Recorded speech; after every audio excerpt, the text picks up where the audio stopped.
तो चलिए, अभी हमने आपको ऋग्वेदा रिसोर्ट की खबर दिखाई थी, जो देश विदेश के जो पर्यटक हैं और श्रद्धालु हैं इस रिसोर्ट में आते हैं, और कहीं ना कहीं उनकी बहुत बड़ी पसंद है ऋग्वेदा रिसोर्ट।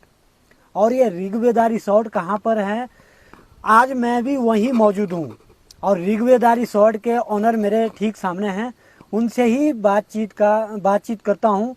सबसे पहले तो स्वागत है आपका हमारे चैनल पर। बहुत बहुत धन्यवाद, आपने हमें मौका दिया और it is my pleasure and I think that कि ये मौका मुझे ये इंटरव्यू मुझे एक मौका देगा अपने बारे में बताने का और क्या हमने अपनी जन्मभूमि के लिए कुछ करने की कोशिश करी है। सबसे पहले तो मैं जानने का प्रयास ये करूँगा कि जो आपका ऋग्वेदा रिसोर्ट है, देश विदेश का यानी जितने भी जो दर्शक हैं, अगर आपके रिसोर्ट पर पहुंचने का प्रयास करेंगे तो देहरादून से कैसे आएंगे और कहां से कहां तक पहुंचेंगे और आपके रिसोर्ट पर कैसे पहुंचेंगे वो? सो देहरादून से हमारा रिसोर्ट ऑलमोस्ट 130 किलोमीटर्स है। आप पहले बड़कोट आएंगे, बड़कोट के बाद आपको दुबाटा आना होगा। दुबाटा से दो रास्ते जाते हैं, एक गंगोत्री जाता है, एक यमुनोत्री जाता है। आपको यमुनोत्री मार्ग पकड़ना है और उसके बाद 8 किलोमीटर बाद 7 to 8 किलोमीटर्स के बाद नंदगांव आएगा और नंदगांव गांव से पहले बेसिकली मिड में हमारा रिसोर्ट है by the name Rigveda resort. Rigveda resort नाम क्यों ही चुना आपने?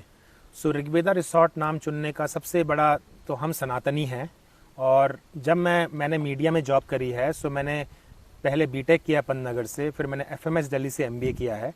मैंने 8 से 10 साल वॉल्ट डिज्नी में बेसिकली जॉब करी है मीडिया इंडस्ट्री में, और मैं हमेशा एक कोशिश चाहता था कि मैं अपनी जन्मभूमि में वापस जाऊं और कुछ करूं।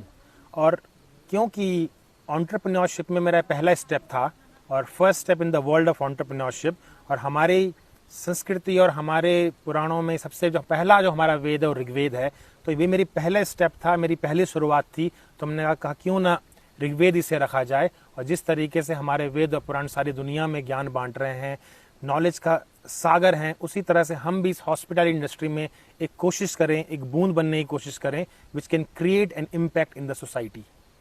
आपने ये ऋग्वेदा रिसोर्ट बनाया भी है और काफ़ी ज़्यादा फैलाव भी हुआ, और यहाँ पर अलग अलग प्रजाति के पेड़ पौधे भी हैं, फूल हैं, कियारियाँ बना रखे हैं आपने, और जगह जगह आपने यहाँ पे झंडे भी लगा रखे हैं ताकि जो देश विदेश के जो श्रद्धालु आते हैं उनकी बहुत बड़ी पसंद है। और यहाँ पर चारों तरफ से हवा भी है। सबसे पहले ये रिसोर्ट बनाने में आपको कितना टाइम लगा और कैसे कैसे आपने मेहनत करी? तो हम एक साधारण परिवार से बिलोंग करते हैं, और सबसे पहले जब मैंने अपना इंजीनियरिंग किया, अपना एमबीए किया, तो मैंने 10-12 साल मेहनत करके पहले पैसा जोड़ा। पैसा जोड़ने के बाद हमने सोचा कि अब इस पैसे को किस तरीके से मैं और मेरे बड़े भाई, मैं और शिवराज बिष्ट मेरे बड़े भाई जी का नाम है, हम दोनों इस रिजॉर्ट को चलाते हैं।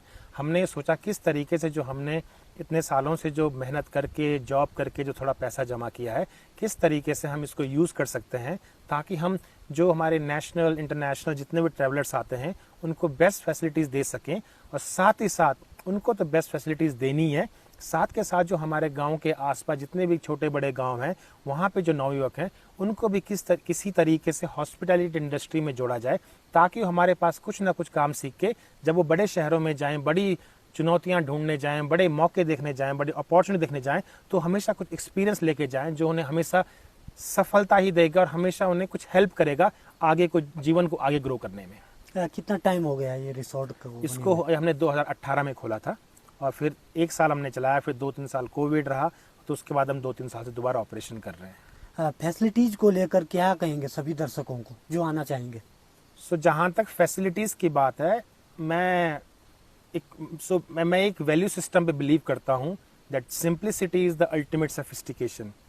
तो इसका मतलब मुझे ये समझ आता है कि चीज़ें जितनी साधारण होंगी, जितनी सिंपल होंगी, वो उतनी ही सुंदर होंगी, उतनी ही एक्सेलेंट होंगी। इसी फिलॉसफी को ध्यान रखते हुए हमने कहा कि जो हमारे ट्रैवलर्स हैं, majority of them are from Gujarat, Maharashtra, south India, जहाँ पे बड़े बड़े शहरों में ऑलरेडी ग्रीनरी कम होती जा रही है। तो हमने सोचा कि अगर हम बहुत हाई फाई रिजॉर्ट खोल देंगे लेकिन चारों तरफ ग्रीनरी नहीं रही होगी, तो उनको अगेन ऐसा लगेगा हम किसी शहर के किसी एक रिजॉर्ट में आ गए।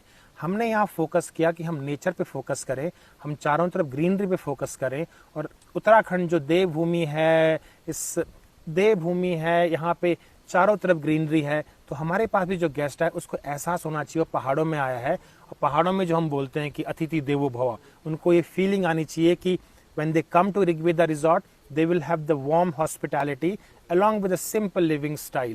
Like हम अच्छा clean fresh food देते हैं बट सिंपल खाना देते हैं, हम सिंपल रूम देते हैं बट हाइजीनिक रूम देते हैं, हाइजीनिक वॉशरूम देते हैं। द ऑब्जेक्टिव इज कि ये पहला पड़ाव है 4 धाम का। इसके बाद माँ गंगोत्री जी के पास जाएंगे, उसके बाद केदार बाबा के पास जाएंगे, फिर बद्री विशाल जी के पास जाएंगे। तो हम चाहते हैं कि पहले 2 दिन जब वो ऋग्वेदा रिजॉर्ट में रुके तो एक अच्छा टेस्टी डिलीशियस खाना खाएं, यहाँ पे साफ सुथरे कमरों में रहें, ताकि उनकी जो हेल्थ है वो बेटर हो और आगे जब अपनी यात्रा, जो कठिन यात्रा है आगे 4 धाम की, उसमें एक नए जोश के साथ हमारे यहाँ से चेकआउट करें। बहुत सारे लोग चाइनीज बने हुए हैं और चाइनीज बर्गर पिज़्ज़ा बहुत सारे जो देश विदेश के जो श्रद्धालु हैं वो भी खाते हैं। आपका ऋग्वेदा रिसोर्ट है, आप पहाड़ की नेचुरल चीज़ें क्या क्या प्रमोट कर सकते हैं खाने में? तो अभी जो हम कोशिश करते हैं अपने गेस्ट को भी, तो हम एज अ फोर्स नहीं करते किसी को, पर जो हमने गेस्ट को भी देते हैं, हम उन्हें कोदे की रोटी खिलाते हैं, हम उनको झंगोरे की खीर खिलाते हैं। हमारे जो लेंगड़े की सब्जी है, अलग अलग जगह अलग अलग नाम होगा, हम लेंगड़े की सब्जी उन्हें ज़रूर खिलाते हैं कि हमारी पहाड़ी सब्जियां हैं। और हमारे माता जी और जो हमारे आसपास के लोग जो भी प्रोड्यूस करते हैं, हम कोशिश करते हैं कि वो इन चीज़ों का भी सेवन करें और एक टेस्ट लें इन चीज़ों का। बट अभी तक का मेरा एक्सपीरियंस है, जिन लोगों ने भी झंगोरे की खीर खाई, जिन लोगों ने भी कोदे की रोटी खाई मक्खन के साथ, उन लोगों को खाना बड़ा स्वादिष्ट लगा। और इस चीज़ को देख के मुझे ये लगा कि हमारे पहाड़ी खानों में भी बहुत अपॉर्चुनिटी है आगे ग्रो होने की। और हम लोगों को, मैं भी कोशिश